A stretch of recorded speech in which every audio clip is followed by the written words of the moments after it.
이 시간 사랑은 기다림 속에서 자라고 믿음은 그 기다림을 견디게 합니다 라는 제목으로 말씀 전하겠습니다. 우리 앞뒤로 양옆으로 먼저 인사부터 나누겠습니다. 사랑합니다.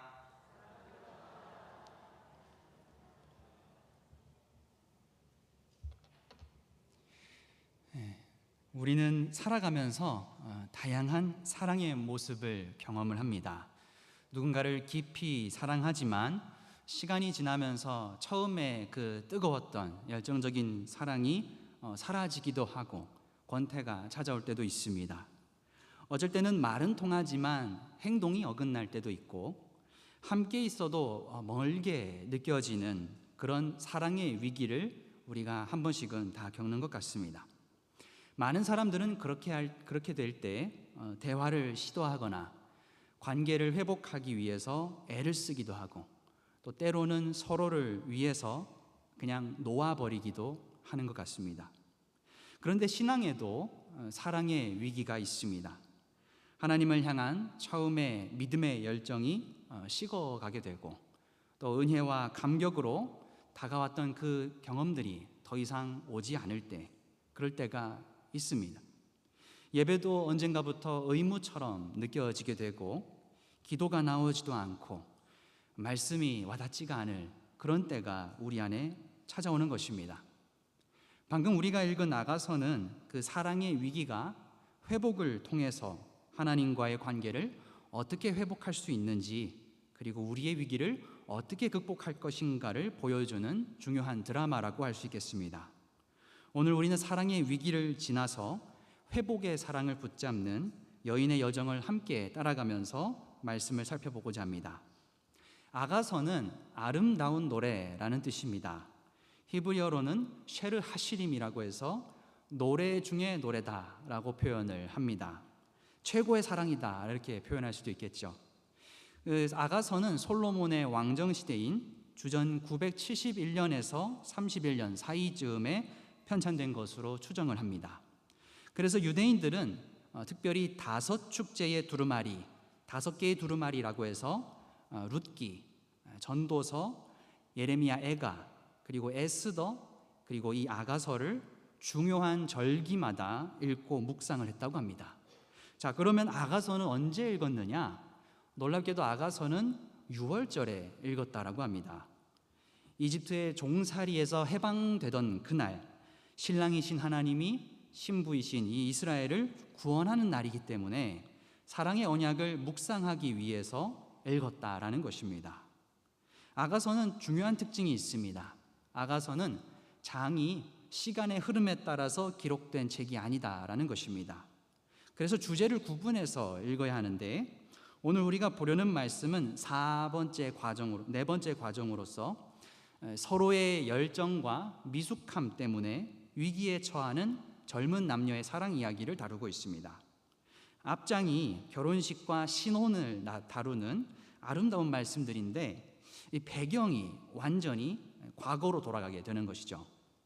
오늘 말씀 2절을 보게 되면 지금 여인이 잠을 자고 있습니다. 그런데 깊은 잠에는 들지 않은 꿈과 현실을 이렇게 번갈아 가서 선잠을 자는 것 같습니다. 여기서 왜 이 여인이 잠을 이루지 못하는가에 대한 것은 설명이 없습니다. 여인의 마음이 복잡해서 잠이 안 왔던 것일 수도 있고 사랑하는 이를 보고 싶어서 잠을 못 잔 걸 수도 있습니다. 어쩌면 그녀의 마음 깊은 곳에서 솟아오르는 이 정체를 알 수 없는 그 공허함이 그녀를 잠에서 깨우는 것일지도 모릅니다. 사실 이렇다면 인간은 누구나 다 한 번쯤은 가지고 있는 보편적인 감정일 것입니다. 우리가 아는 대로 인간은 하나님의 형상으로 창조되었습니다. 하지만 하나님으로부터 떠나게 되면서 인간은 무엇을 해도, 무엇을 먹어도, 무엇을 대신해도 그 갈급함이 해결이 되지 않는 상태에 오게 됩니다. 그래서 계속해서 이 밑빠진 항아리에 물을 붓는 것처럼 자신을 나타내고 돈과 권력을 취해도 계속해서 영향력을 확인하고 싶어하는 삶의 형태를 가지게 되는 것입니다. 그래서 인간은 하나님을 갈망하게끔 지음받았기 때문에 누군가를 향한 사랑과 열정 속에서도 그 깊은 갈망의 근원을 찾게 됩니다. 그래서 사랑이라고 하는 것은 단순한 감정이 아니라 그 속에는 하나님의 형상을 따라 지어진 인간 본연의 갈증이 나타나게 되는 겁니다. 그래서 우리가 사랑이 흔들리거나 우리의 진심이 통하지 않을 때 우리는 당황하고 괴로워합니다. 왜냐하면 결국 우리는 완전한 사랑을 원하기 때문입니다. 그래서 내가 서로 사랑합니다라고 하더라도, 사랑에 빠졌다라고 하더라도 사랑에 빠졌을 때의 그 열정의 농도를 참다운 방향으로 보여주었는가를 생각해 본다면 대개는 잘 드러내지 못하는 것 같습니다. 사랑한다라고 말하는 순간조차 내가 사랑은 그 사랑의 무기가, 크기가 무엇을 의미하는지 상대에게 온전히 전달하는 것이 어렵다라는 것입니다.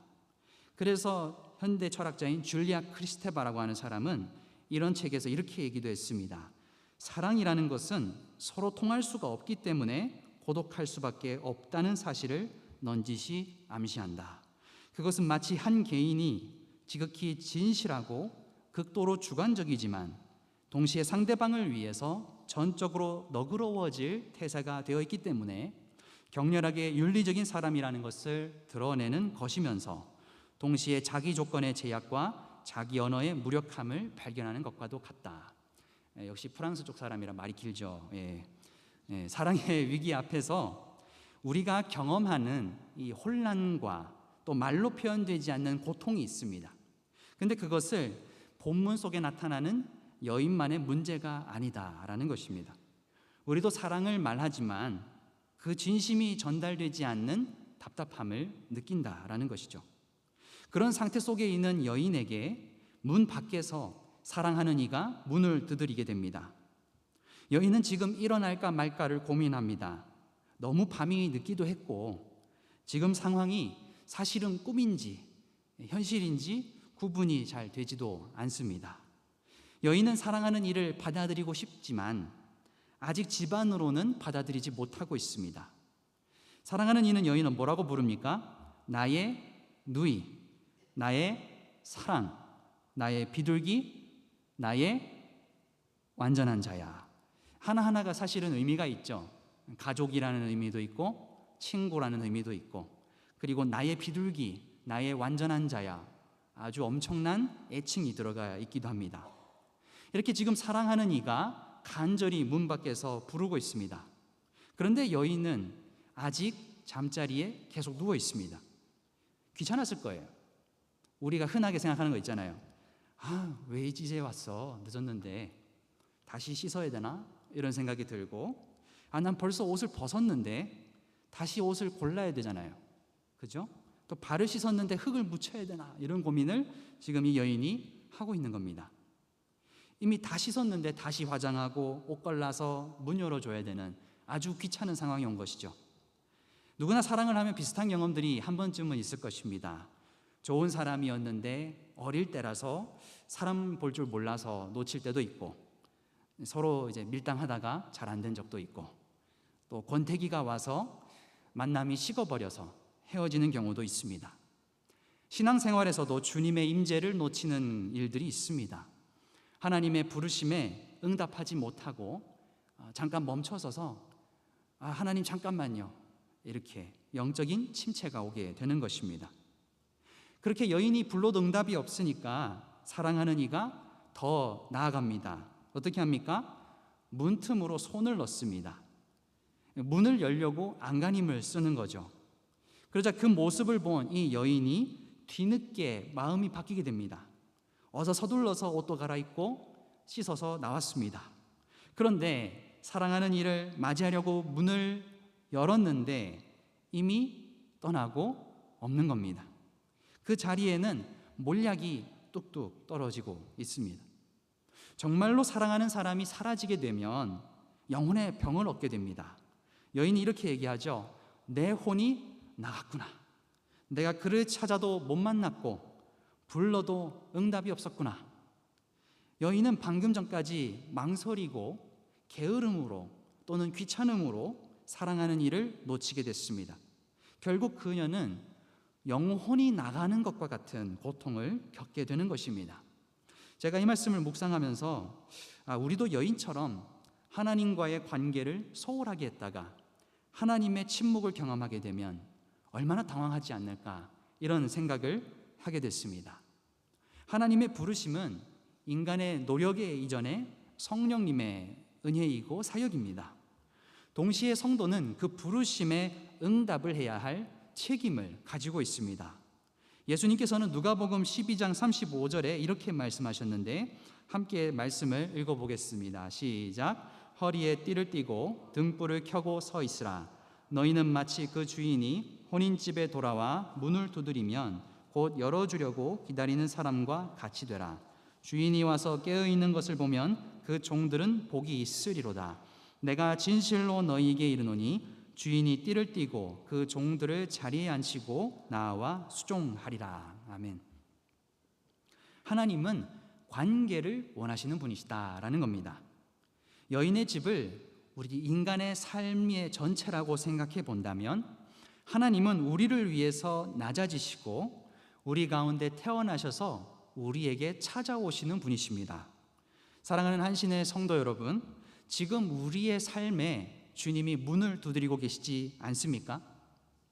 허리에 띠를 띠고 등불을 켜고 사랑의 열정으로 문을 맞이하는 저와 여러분 되시기를 간절히 바랍니다. 오늘 본문의 남녀는 완전히 어긋나 버렸습니다. 만약에 말씀이 여기서 끝났다면 경고의 말씀이구나 하고 넘어가게 될 겁니다. 그런데 여기서 여인이 한 걸음 도약을 합니다. 사라진 남자를 그냥 또 기다리는 것이 아니라 스스로 문을 박차고 찾아 나서는 겁니다. 기독교 영성의 역사를 보게 되면 크게 두 가지의 태도가 있다고 합니다. 첫째는 이해를 추구하는 신앙이 있고, 두 번째는 불합리하지만 믿는 신앙이 있다고 합니다. 마찬가지로 하나님은 우리가 하나님을 이해할 수 있도록 관계를 허락하십니다. 사랑하는 사람을 만나서, 또 가족을 통해서, 그리고 관계를 통해서 하나님의 아름다우심을 알게 하신다라는 겁니다. 그리고 때로는 하나님은 이해 너머의 경험 속에서, 곧 실패와 이별을 통해서 하나님을 알고 싶도록 욕망을 불러일으키신다라는 겁니다. 이 갈망은 바로 신앙의 위기 속에서 피어오르게 되는 것입니다. 그래서 우리는 사랑의 실패와 불만과 싸움을 겪을 때 관계 너머에서 하나님을 찾는 마음이 일어나는 것을 경험하게 되는 겁니다. 신앙에도 위기가 옵니다. 그러나 그 위기는 끝이 아닙니다. 아가서는 사랑이 식은 이들에게 주님의 문을 두드리는 소리에 다시 반응하라고, 한 걸음을 내딛어야 된다라고 말씀하고 있는 것입니다. 하나님은 사랑이십니다. 그렇다면 사랑의 관계란 단순히 사랑하는 사람, 사랑받는 사랑만 있지는 않을 것입니다. 그 가운데 하나님이 계십니다. 그래서 누군가를 내가 사랑한다라고 하는 것은 그 사람이 하나님을 사랑하도록 돕는 것이고, 사랑을 받는 사람은 그 사람을 통해서 하나님의 사랑을 받도록 도움을 받는 것입니다. 하나님은 우리가 하나님을 사랑하고 갈급하기를 기다리십니다. 기도하고 말씀을 묵상하고 내 옆에 사람을 사랑하고 섬길 때 그 안에서 우리는 주님을 만나게 되는 것입니다. 이것이 바로 아가페의 사랑입니다. 반대로 세상에서 말하는 사랑은 모든 형태의 욕망과 결핍을 다른 사람에게서 채우고자 하는 사랑입니다. 플라톤은 향연이라고 하는 고전에서 에로스 신화를 설명합니다. 그리스 신화에 따르면 사랑의 신 에로스는 계략의 남신 포로스와 빈곤의 여신 페니아 사이에서 태어났다고 합니다. 그래서 세상의 사랑은 끊임이 없는 결핍과 계산과 충족되지 않는 갈망으로 움직인다라는 겁니다. 욕망을 얻기 위해서 수를 짜내는 것, 그것이 바로 에로스다라는 겁니다. 그러나 주님을 향한 우리의 사랑은 결코 내 안에서 만들어내는 것이 아닙니다. 성령께서 우리 안에 주님의 사랑을 다시 불붙이시는 것입니다. 우리는 그 사랑이 회복될 때 다시 주님을 붙잡고 주님을 향해 걸어가게 되는 것입니다.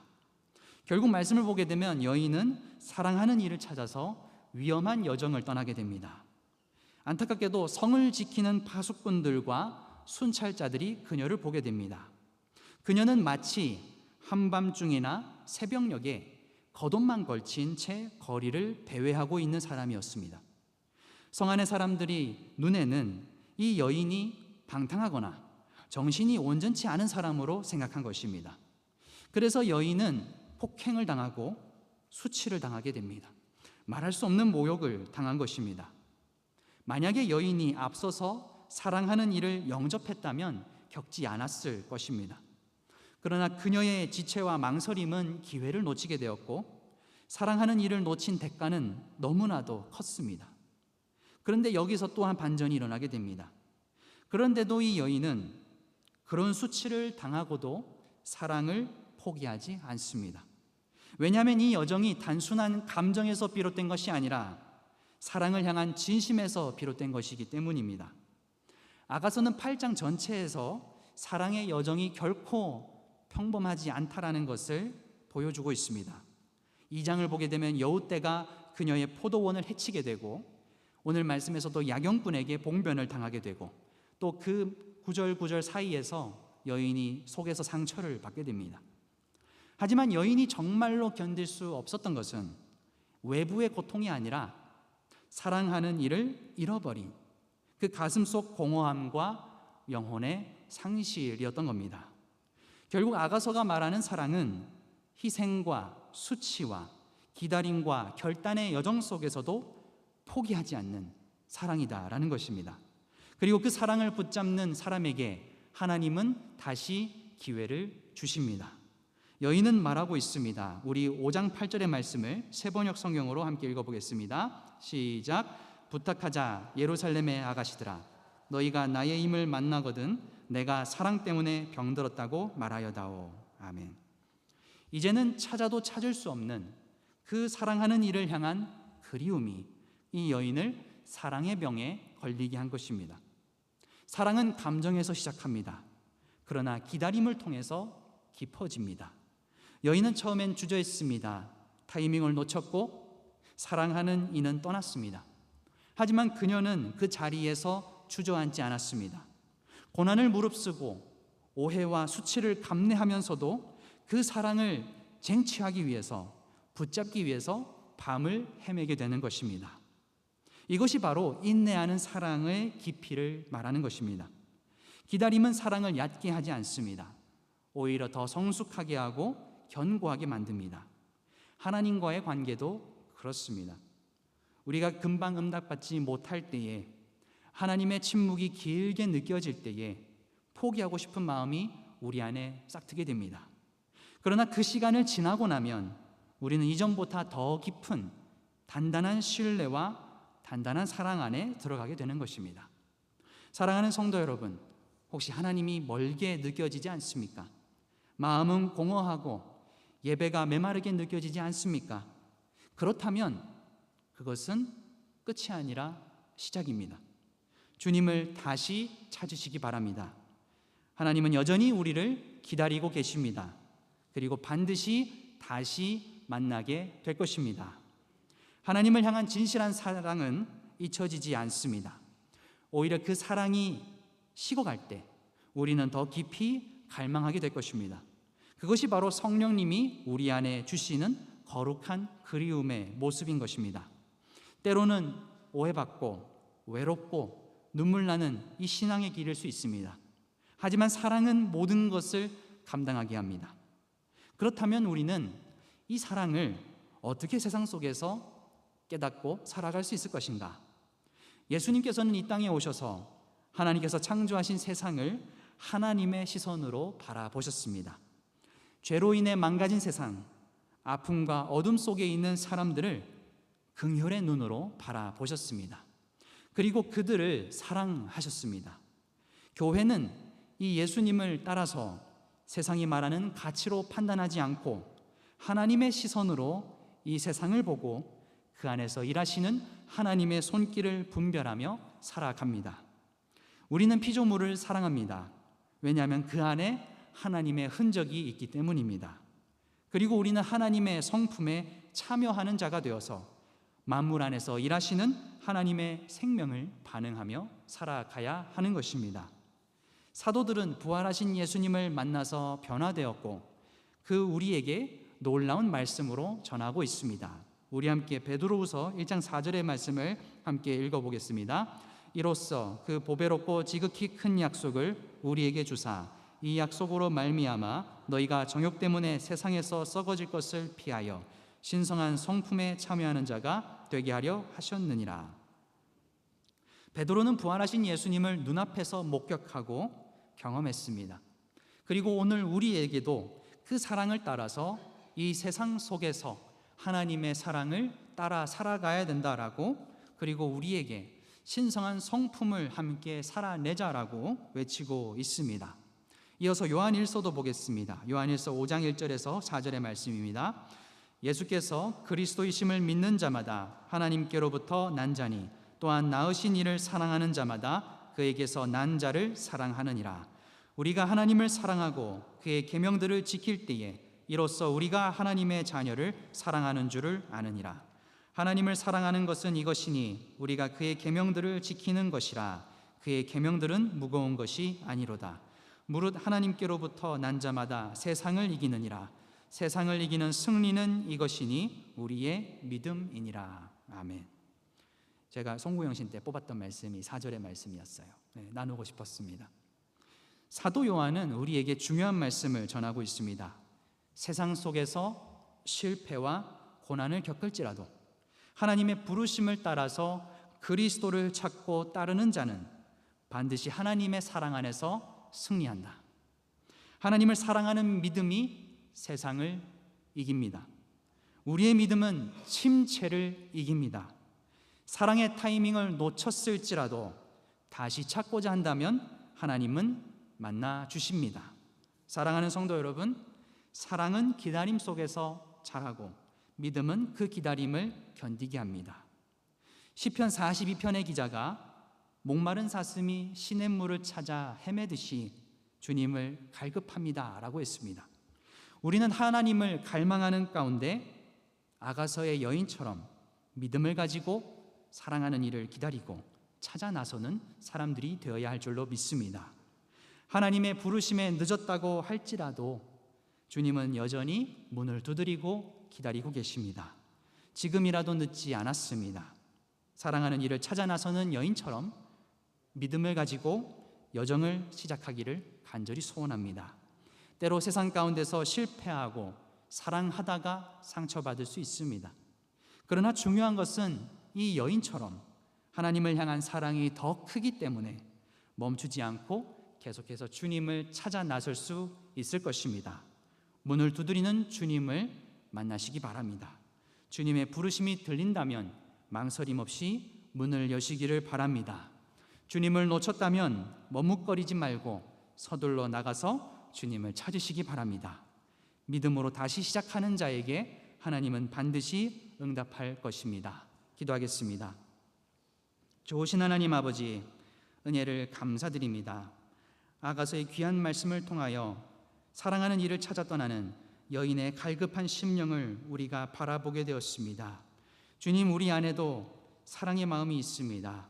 주님을 갈급하고 세상이 줄 수 없는 은혜와 기쁨을 누리고 싶어 합니다. 주님, 그러나 때로는 우리가 어긋나서, 때로는 게을러서, 때로는 상처가 너무 많아서 주님의 응답에 따라가지 못할 때가 많이 있습니다. 주님, 이제부터라도 우리가 문을 열고 주님을 맞이할 수 있도록 우리의 사랑을 키워 주시옵소서. 우리의 부족한 모습 속에서 주님, 서로 상처를 받고 세상 가운데서 비난하는 이 가운데 주님, 우리가 예수님의 사랑을 회복하게 하시고 서로의 부족함을 감싸주며 사랑으로 이겨낼 수 있도록 우리의 믿음을 연단시켜 주시옵소서.